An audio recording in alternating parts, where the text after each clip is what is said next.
Welcome back. Nagur Kurnool జిల్లాలో SI Kalyan హల్చల్ చేశారు. తన వాహనానికి అడ్డొచ్చిన బైకర్పై ఎస్ఐ రెచ్చిపోయాడు.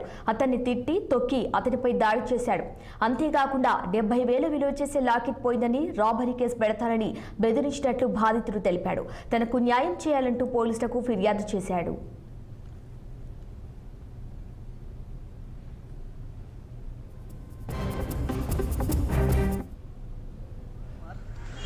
నేను నైట్ షాప్ బంద్ చేసి ఇంటికి పోతున్నా. స్విమ్మింగ్ పూల్స్ కాడ కార్ వచ్చింది. కార్ వచ్చి గుద్ది కారు నా బైక్ని గుద్ది సార్ దిగింది. వచ్చి రప్ప కొడుతున్న కప్పటికి గుద్దిండు, మొత్తం గుద్దిండు. వెళ్ళబట్టి స్టేషన్కి తీసుకుపోయిండు. స్టేషన్లో కొట్టిండు.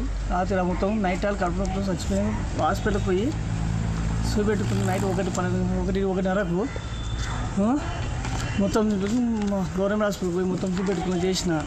నేను పిక్కి మీరు పై అధికారులు శ్రద్ధించాలి. ఎస్ఐ మీద కంప్లైంట్ తీసుకోవాలి. సార్ న్యాయం చేస్తాను. నాకు కొంచెం కడుపు నొప్పి చాలా ఎక్కువ నాకు.